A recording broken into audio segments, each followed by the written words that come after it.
What am I talking about? Here to talk about this fella. There he is.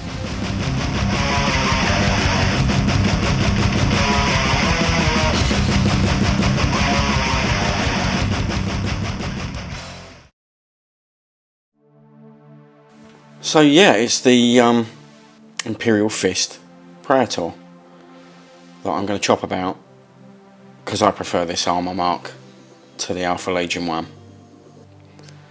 So yeah, I treated myself to this guy, and as you'll see, that's it, that's your lot, no instructions. So you want to go to your Forgeworld website and spin that guy, have a look at those instructions, what they are. You know, it's not instructions, it's just a 360 view. There aren't that many parts. If you're building this guy, you've probably built a few Space Marines before. But you know, peace of mind, watch this video if you want to pick up this or something similar. A lot of my videos are about, you know, these principles and techniques.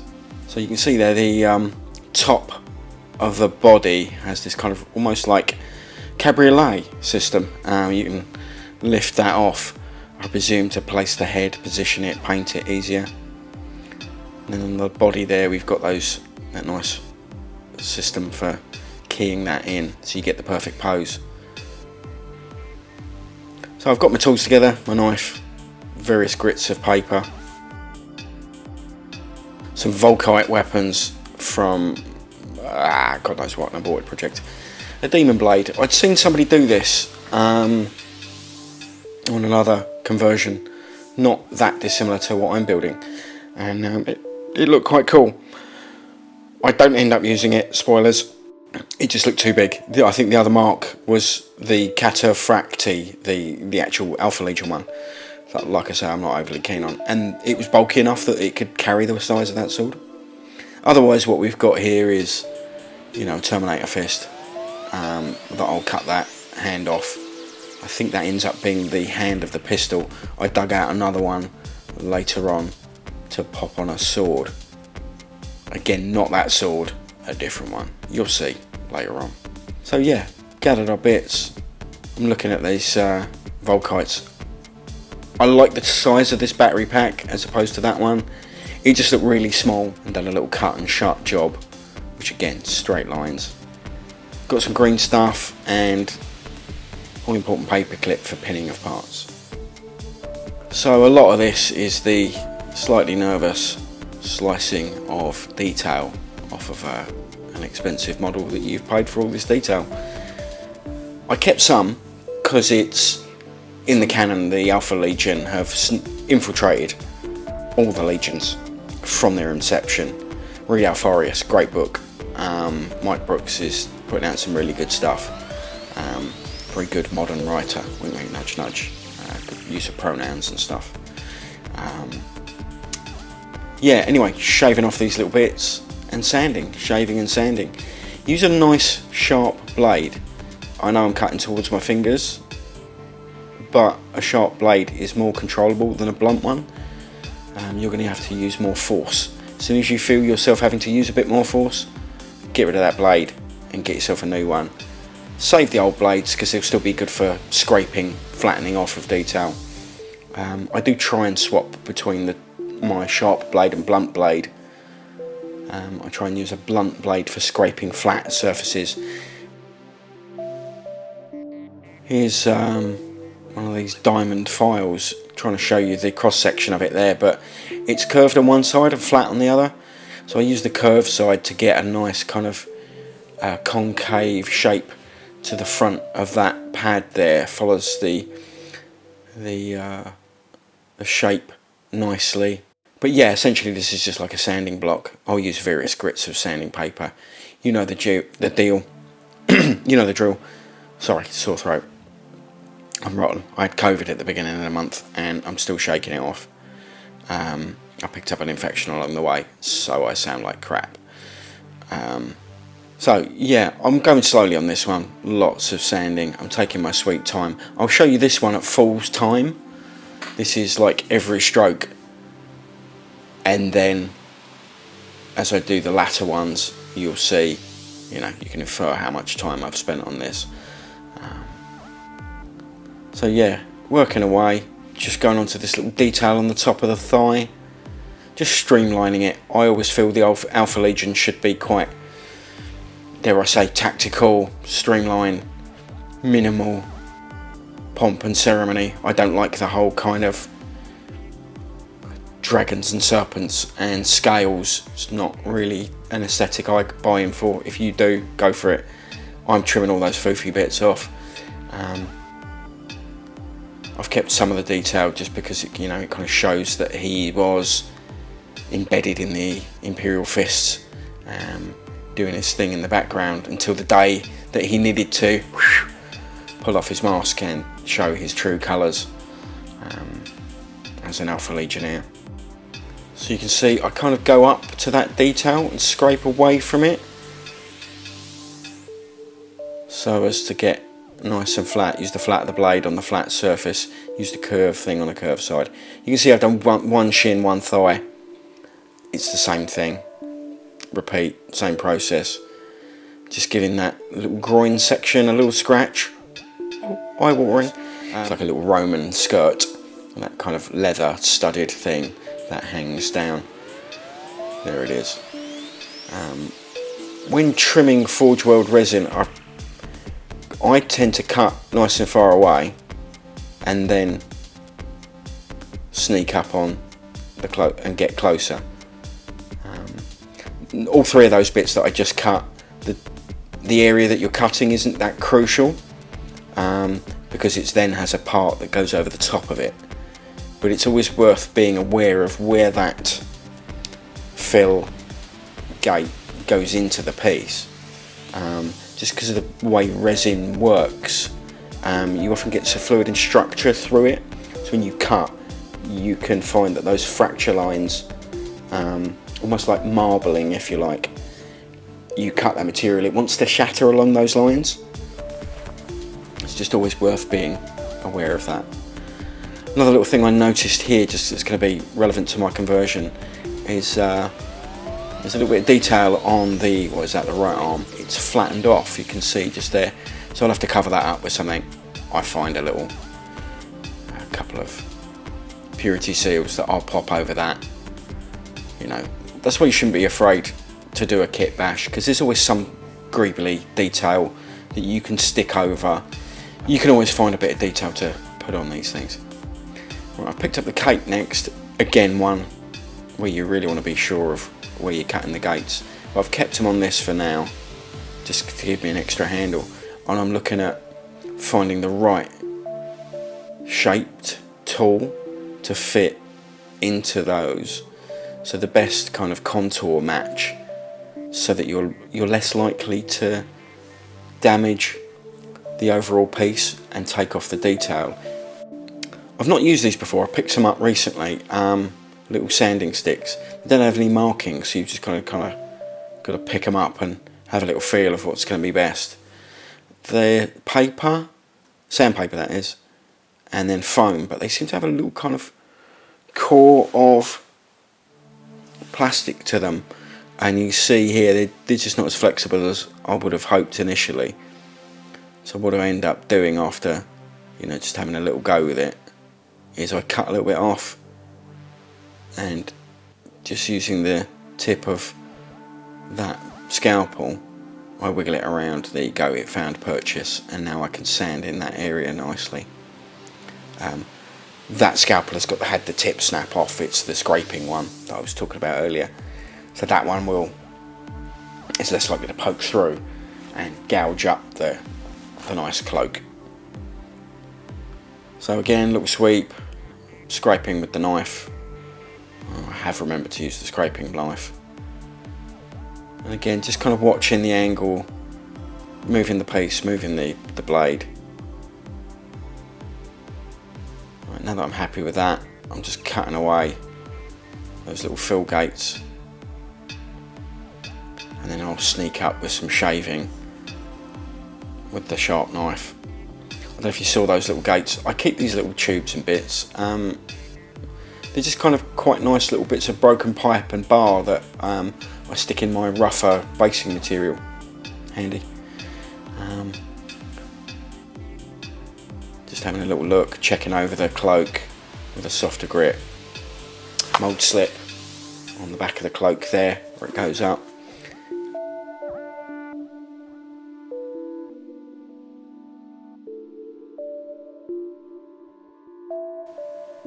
You'll notice there with that sandpaper I was going along that detail so as not to rub across it.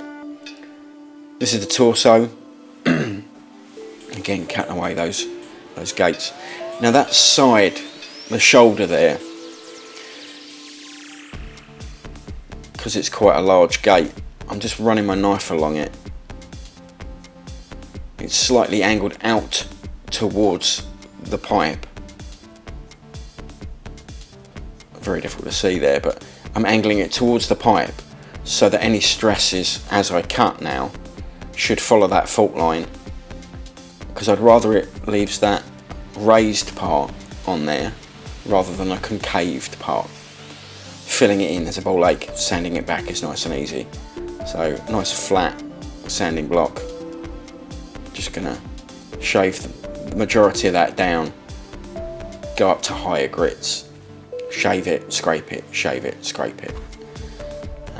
The scraping, because it's perfectly flat, will then kind of almost polish it off. The details on these, the fill ports come up really close, so I was very careful to cut them away, then trim back.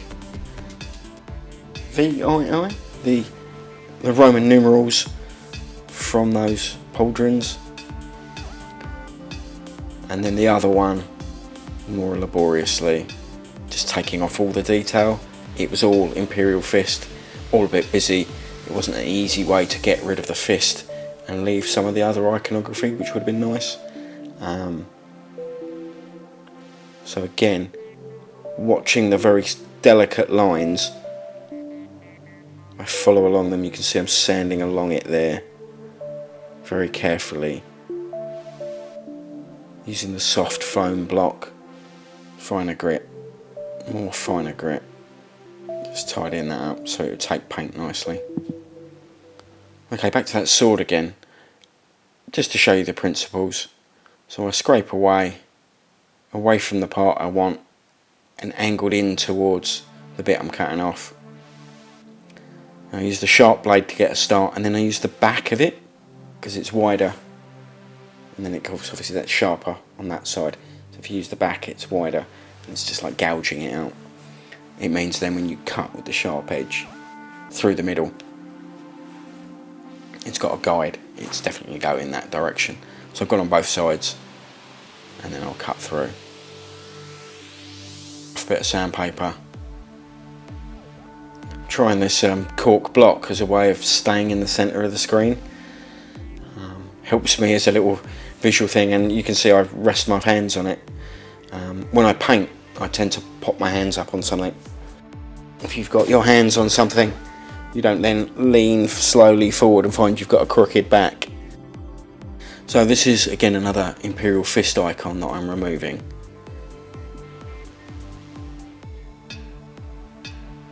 But leaving the scroll that goes across the chest. So as you can see, I really carefully lining it up with the part I want to keep, pressing down gently with a sharp blade and then flicking away. Lots of that, flicky scrapey, and then a little bit of sanding at the end just to square that up.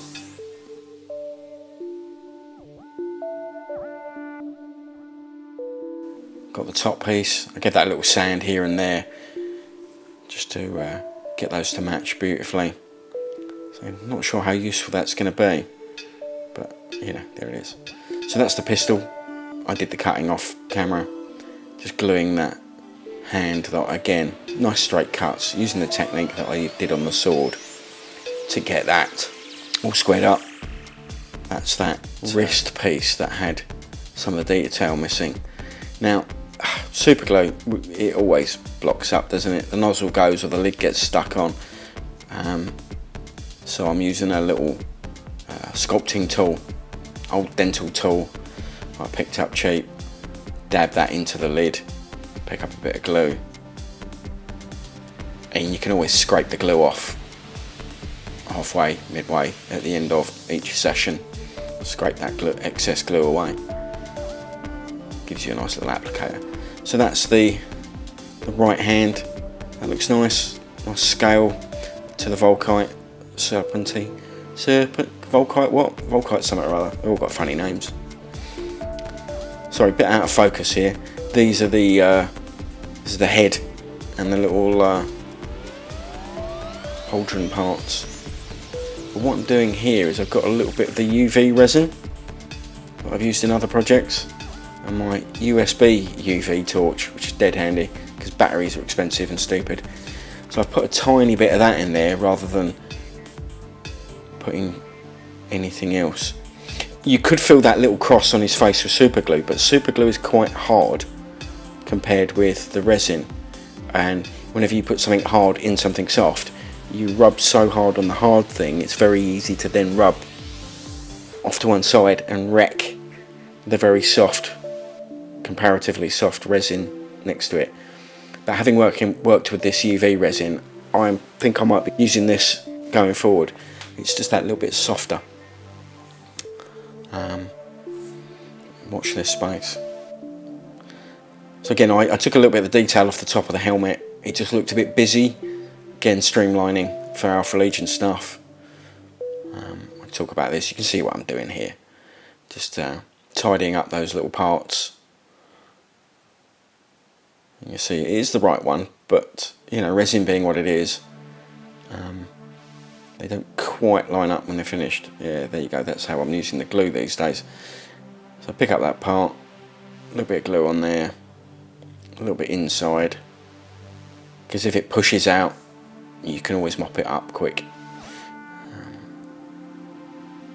That's glued on, and then just smoothing the surfaces nicely, matching them up. I don't think you see them once you've got the upper shoulder piece on, but there's that little misalignment.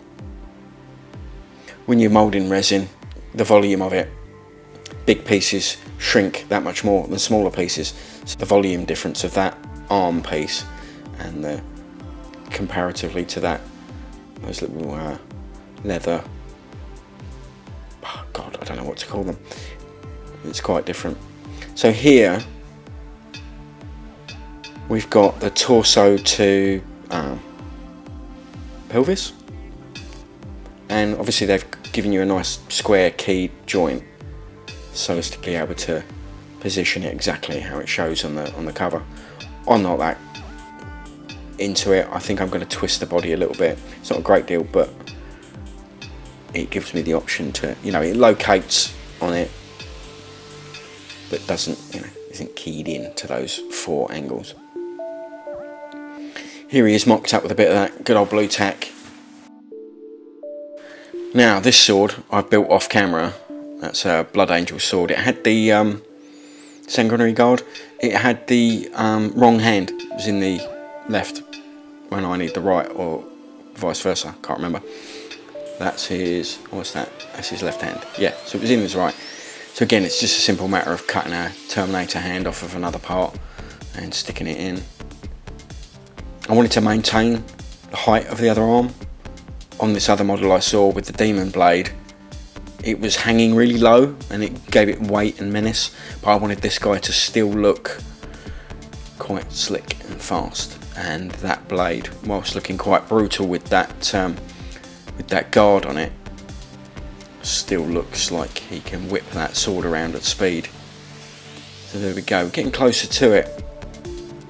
You can see the silhouette's nice.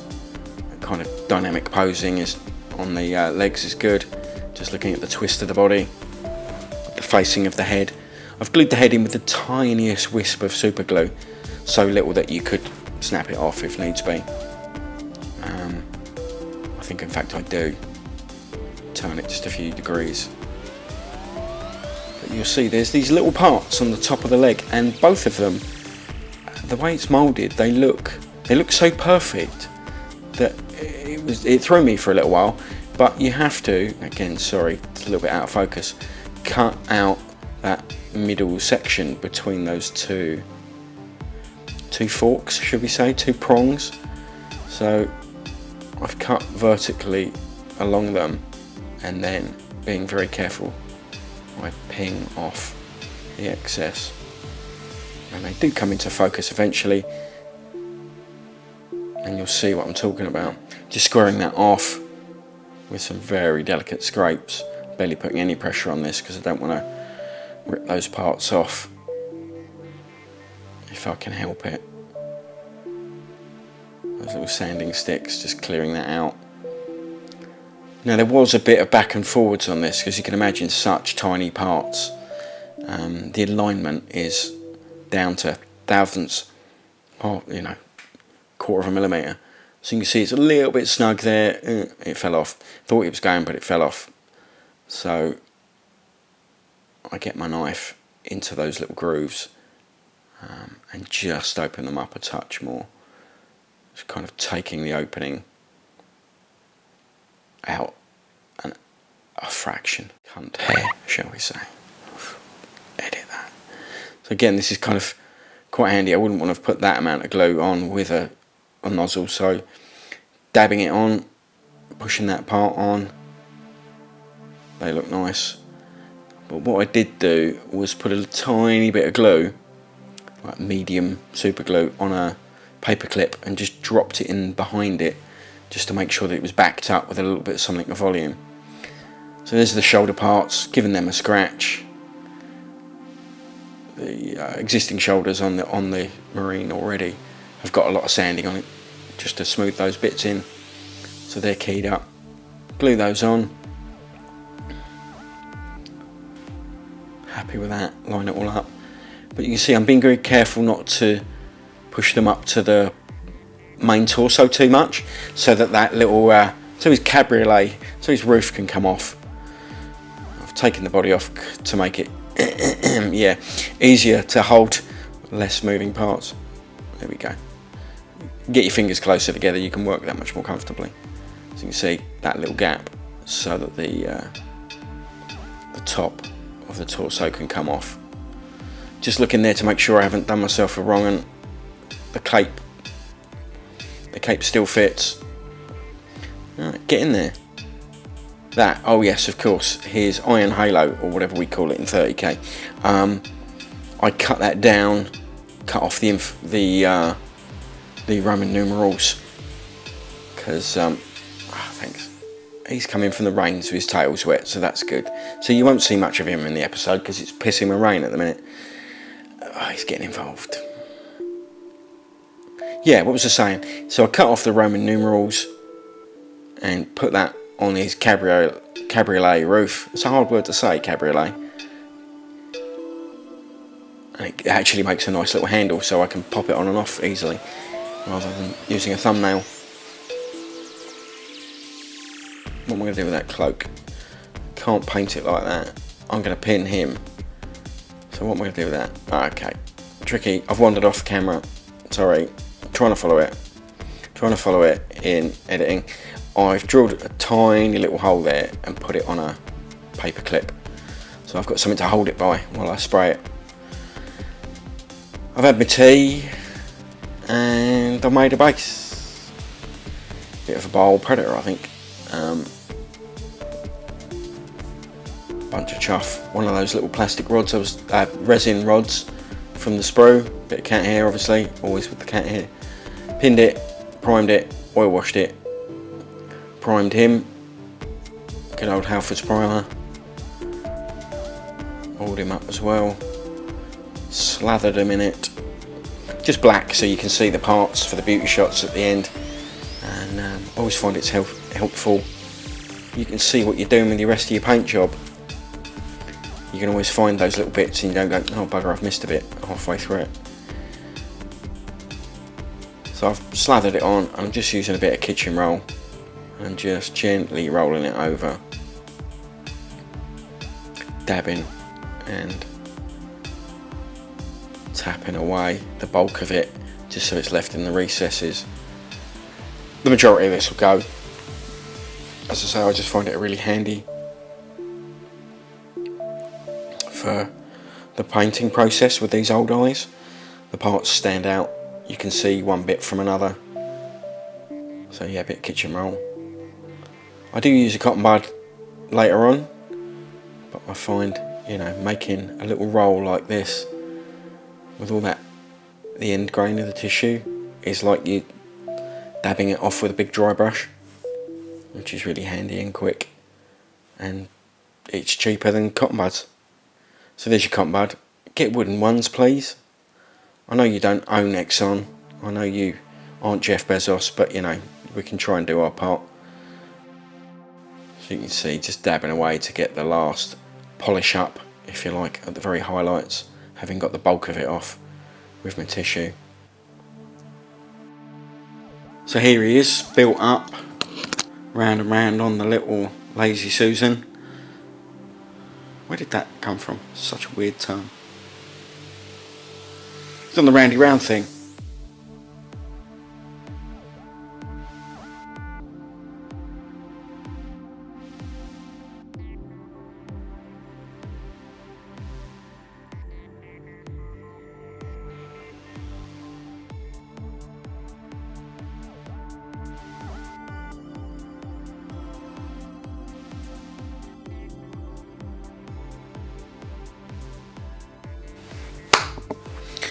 So I hope you got something out of that one.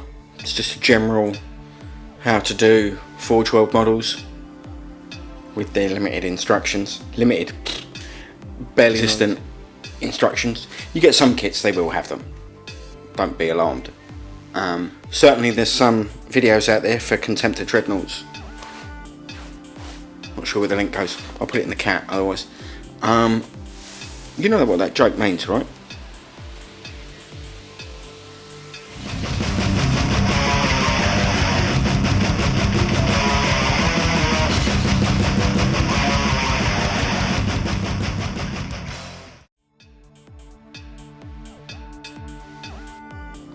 Yeah, I've gone for a pink light.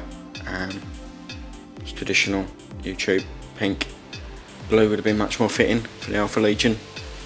Blue, green, purple, depending on your flavour. What am I talking about? I'm really in pain. I think it might be time to go and see the masseuse.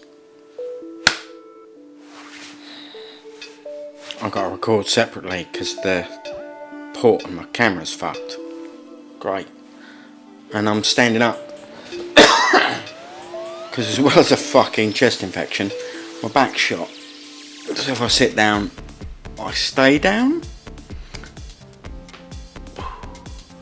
My hobby desk is all the way down there. The joys of hobbying in our 40s. Sit on a yoga ball and you get those loads of little micro adjustments, and it strengthens the lower back and core. Not the hobby tips you came for. Yeah, talk about that a little bit in the video. Keeping your hands up when you're painting so you don't, I can't do it, but so you don't curve your spine and lean in. Anyway, here to talk about this fella. There he is. Imperial Fist or Alpha Legion. He was one, now he's the other. Yeah, I shaved some stuff off. In one of my videos, I said I'll put the link in the cat. The cat was sitting on me, so it looked like I was pointing at the cat.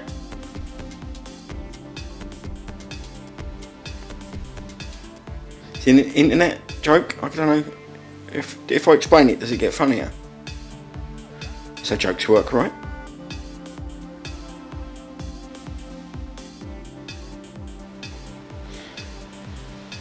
So there's cats on the internet.